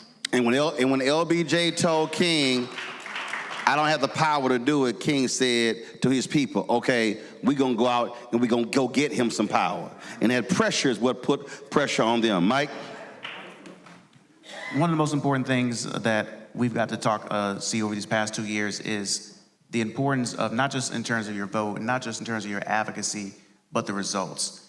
And the fact that my colleagues here, even with a Republican governor, even with a governor who vetoed many of our bills, we were still able to do outstanding work. Imagine what we can do when we have someone like Abigail Spanberger in office. Imagine what we can do when we have someone like an LG Hashmi. Imagine what we can do when we have someone like A.G. Jones and a Senate and a House of Delegates taking care of the Commonwealth. So I'm excited about what we're about to be able to do over these next 2 years. And we're just getting started in terms of the investment in our community. And y'all should really be proud of not just the work that we have done, but we will do, but also continue to push on us to make sure that we're delivering. See ya. So, not sure if y'all know, but I'm gonna speak my mind wherever I am, and that is especially on the House floor. And most recently, I spoke my mind about the redistricting. All of the love that you all have shown me will mean absolutely nothing if we do not have a Democratic trifecta in order to push back on the Trump administration's power grabs. So it is real cool to cheer us on, but if that does not translate to votes in order for us to be in office, then we just had a party and not power. We have to exercise our power starting with the vote. Yep, absolutely. Alex? I know this is often overused, but I truly believe that this is one of the most important elections of our lifetime, right? I'm not trying to be hyperbolic, but I truly believe that this could start the blue wave across America. When we had the majority last time, we had the trifecta with Ralph Northam as our governor, we passed historic legislation. With CS help, we passed 45 days of early voting. We closed a lot of loopholes for gun shows and made it a lot harder to get weapons. You know, we made sure that women were protected and their reproductive rights were protected. And I promise my colleagues, once you take the majority and we have Abigail Spanberger as governor, we will continue to do that. We will not only fight for people in Hampton Roads, we will fight for folks across the Commonwealth. So, Brother Martin, I appreciate you having us here tonight and coming back to Virginia Beach and speaking to us about this all-important election. Folks, put your hands together for Virgil Thornton, Mike Fagans, Sia Price, Alex Askew.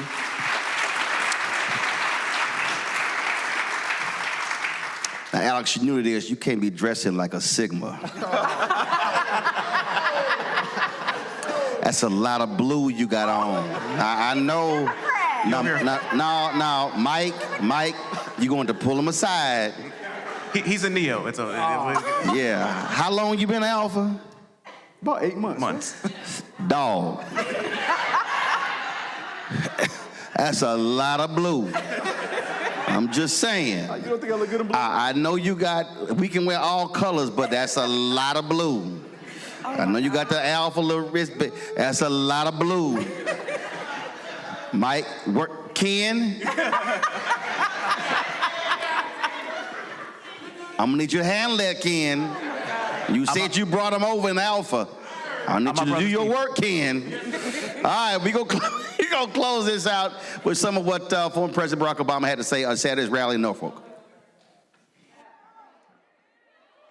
You know, a lot of people have asked me lately whether I'm surprised by the direction the country's taken. And even though I am the hope and change guy,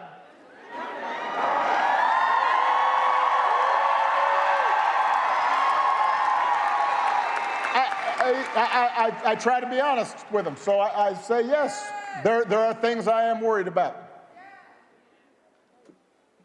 I am worried about how quickly basic democratic rules and norms have been weakened. I'm worried about how willing Republicans in Congress have been to surrender their role as members of a co-equal branch of government, refusing to buck the president even when they know he's out of line. Even when a lot of them will privately admit that power is being abused in ways that will hurt their constituents and hurt the country. I worry about a Supreme Court that, so far at least, has shown no willingness to check this administration's excesses, even when those actions break legal precedent and seem to defy the bedrock principle that no one is above the law. I worry about the growing concentration of economic power in this country, with just a handful of mega billionaires and companies controlling what we see and what we hear. And I worry about how much that economic power distorts the political process. I worry about how readily not just business leaders, but others with influence in law firms and universities have been willing to bend the knee to this president's autocratic impulses to avoid retribution or protect profits or simply to avoid controversy. And I worry sometimes how we've come to accept this as normal. But what I also tell people when they ask me about this, what I also try to remind them,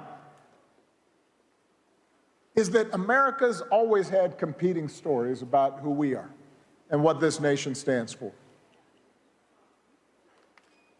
The first story says, we the people, just means some of us. That in order to qualify, you have to be the right color, or come from the right family, or worship in the right way, or have enough money. It says that even though we got rid of a king, there's still a caste system in America. a pecking order of who makes decisions and who obeys, who gets opportunity and who is obliged to serve.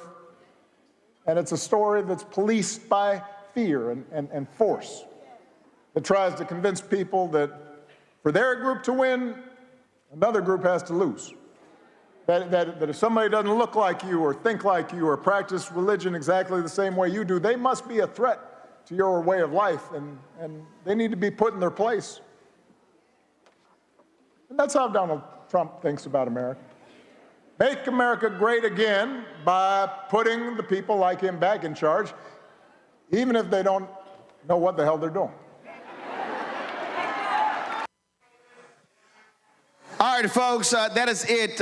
We are done. This is the 5th show that we have done in Virginia focused on this election. Again, tomorrow is Election Day, November 4th. Polls open at what time? 6 a.m. Close at what time? 7 p.m. That's in Virginia, folks. Now, keep in mind, other parts of the country, you've got elections taking place. Check to see what's happening in your city, in your state. There are going to be city elections, school board elections, DA races, state Supreme Court, Public Service Commission in Georgia. You got propositions on the ballots in different states all across the country. And so let's maximize our power. I've said this consistently, that in too many places where African Americans are, we are voting at 32, 35, 40, 45, 50% of our capacity. If we hit 70%, if we make 70% our minimum goal, understand, if you got 50,000 people, 50,000 African Americans, and 25,000 of them vote, that's 50%. But it's a whole different ball game if you hit 70%, 80%. And do understand, we complain about stuff all the time. People say they want change, they want new policies, but you cannot make any policy change if you don't change the politicians who are the ones who make the policy. So you've got to be willing to maximize the opportunity, and that's why your vote is critically important. And so make that phone call, call your friends, call your neighbors, call your family members, and say, are you going to the polls? Offer folks a ride to the poll. In this state, tomorrow's a holiday, correct? Yes. Election day. And so let's maximize our votes. And again, when we do that, we can literally change cities, states, and change this country, because too many of us are sitting out. And again, you can complain, you can tweet about it, post it on TikTok and Instagram, but if you are simply not voting and you say that you are checking out, then shut the hell up, because I don't want to hear you complain. So that's it for us, folks. Let me thank New Light Baptist Church. Let me thank the Virginia Black Caucus. We appreciate all the support with the show as well. And so tomorrow night, we are live at 8 p.m. For our election night special. We're the only black-owned outlet that will be live election show tomorrow night. Nobody else does what we do. We're going to have a jam-packed group of folks in our studio. We're going to have, of course, guests, Bishop Barber, Latasha Brown, Cliff Albright, of course, Glenda Carr from Higher Heights. We're going to have guests coming in all night, giving you actual live election results. Also, Brittany Noble is going to be live in Richmond from the Convention Center. She'll be doing interviews with various folks here in Virginia. And so we're going to have comprehensive coverage tomorrow night on Roland Martin Unfiltered. Tell everybody to spread the word. Y'all ain't got to waste y'all time watching CNN, because trust me, you ain't going to have, I saw Fox promo, ain't nobody black going to be on Fox. I think CNN threw in a couple of black dots. MSNBC may have a couple of people. But I can tell y'all right now, tomorrow night, Roland Martin Unfiltered, the Black Star Network, will be the blackest political show you've ever seen. We got a black caterer. We got a black bartender. We're going to be blackity black tomorrow. So we're going to be talking about the stuff that matters to us. So y'all want to tune in, spread the word, live at 8 p.m. Eastern on Roland Martin Unfiltered and the Black Star Network. We're normally live at 6. I will not be live at 6 tomorrow, live at 8. Don't forget also support the work that we do. Join our Bring the Funk fan club. If you want to contribute contribute to our show. Your dollars are important. We don't have millionaires and billionaires. The right wing, they are propping up a lot of folks spending lots of money. And so your support matters to us. And so if you want to give me a Cash App, use the Stripe QR code. You see it right here in the bottom left-hand corner. That's also for credit cards. PayPal is R Martin Unfiltered. Venmo is RM Unfiltered. Zelle, Roland at RolandSMartin.com. Roland at RolandMartinUnfiltered.com. Check some money order. Make it payable to P.O. Box 57196, Washington, D.C. 2003 70196. Download the Black Star Network app, Apple phone, Android phone, Apple TV, Android TV, Roku, Amazon Fire TV, Xbox One, Samsung Smart TV. If you want to get a copy of my book, White Fear, How the Browning of America is Making White Folks Lose Their Minds, available at bookstores nationwide. Get them online. You can also get the audio version I read on Audible. Also, if you want to get our Black Star Network, Roland Martin Unfiltered shirts, swag, all that good stuff, go to shopblackstarnetwork.com. Shopblackstarnetwork.com. You can get it there. Also, all the products that you see right there on my news set back in D.C., you see backpacks, you see spices, you see relishes, you see hair care products. All of those products are Black-owned companies that we partner with. If you go to shopblackstarnetwork.com, you'll see all of those products. And don't forget that you can also download the social media app Fanbase. Download the app Fanbase. And of course, if you want to invest in Fanbase, go to startengine.com/Fanbase. They've already raised $13.5 million for the Series A raise. So only $3.5 million more. So if you want to be an equity owner, go to startengine.com/Fanbase. Folks, that's it. I'll see y'all tomorrow right here. Roland Martin Unfiltered, the Black Star Network. Pastor, thanks for all of your hospitality here. I'll see y'all tomorrow. Holla!